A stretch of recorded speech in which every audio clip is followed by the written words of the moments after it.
Good morning, everyone. It's great pleasure having all of you present here. I remember a day sitting in a classroom and listening to a lecture about skills for the future. At the same time, copying down the definitions of a whiteboard for the test next morning. Everybody in the room thought nothing was wrong with that picture. But that's what stayed with me. Why hasn't education changed, but everything else around us has? Stay with me till the end, and I'll answer this question. My name is Yahya. All students of my age have seen education from one side, while I have seen it from other side too. My father works in education sector as an edupreneur. So I was pulled up into that world early when I was in grade 8. Listening conversations about curriculum, classrooms, and what schools needed to do for the students like me. At the same time, my mother was the one sitting with me over subjects like maths and science, grade after grade. Soon I realized that it wasn't just their world that I was visiting, not just their help that I was receiving. I thought it is something that I needed to understand for myself. Not because someone told me, but because when you start noticing what isn't working, you cannot unnotice it. Here's what I start noticing. Look around any other sector on the planet Earth. Take it finance, take it technology, take it healthcare. All have been developed from the ground up again and again. But education hasn't kept the pace. Not only in India, throughout the world, but especially here. Maulana Abul Kalam Azad, India's first education minister, believed that it's a birthright of every individual to receive at least the basic education. He wrote this for a country who just now got independence. He wrote this for a country who was struggling to bring students back to the classroom.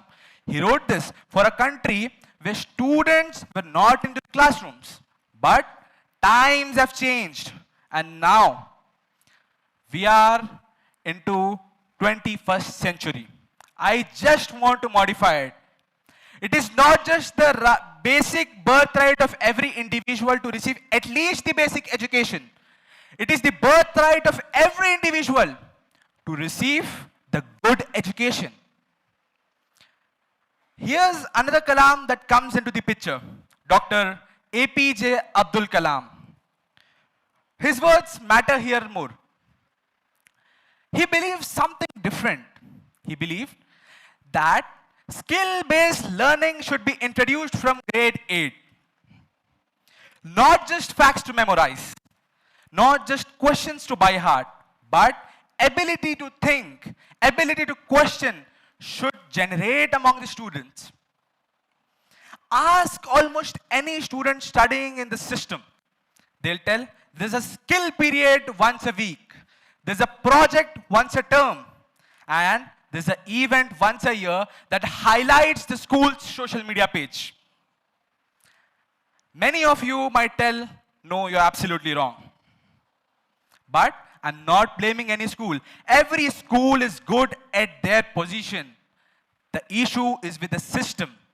A system that includes an idea on a paper and a system that actually believes in it. They are both different and contradictory.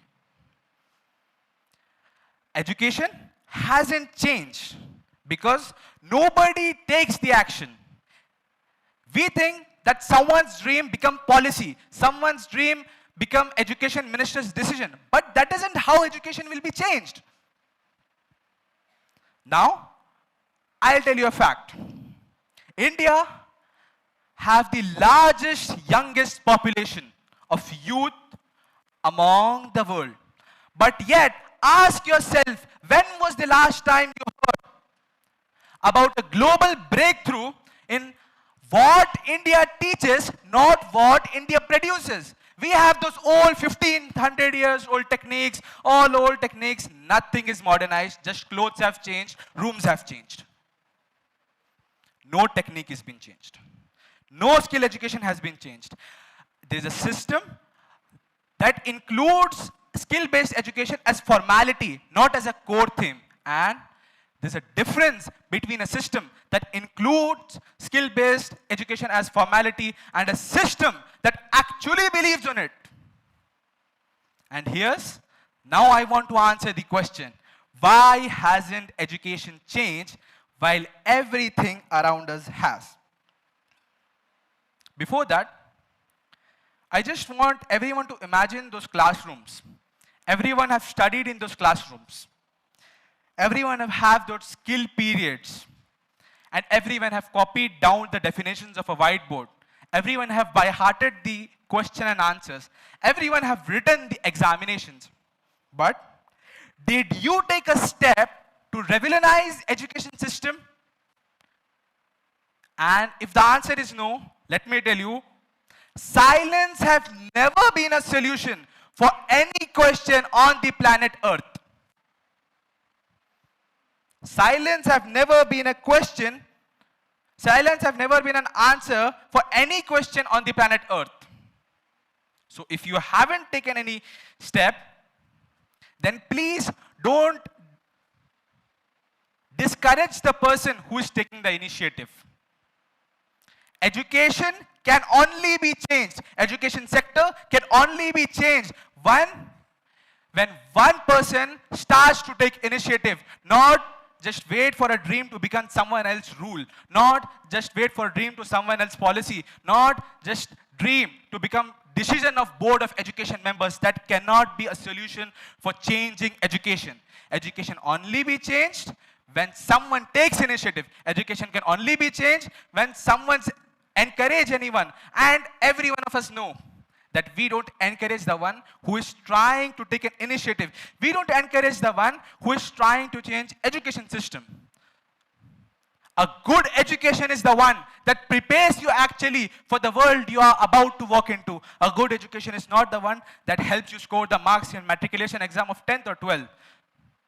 A good education is not the system that gives you a certificate at the end of 12 years. A good education system is not a system that secures your seat in a college or in a school. A good education system is the one that actually prepares you for the world you are about to walk into.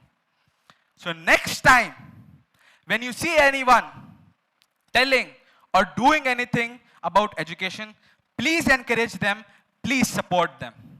I believe education should not be a birthright education should not be a privilege for one.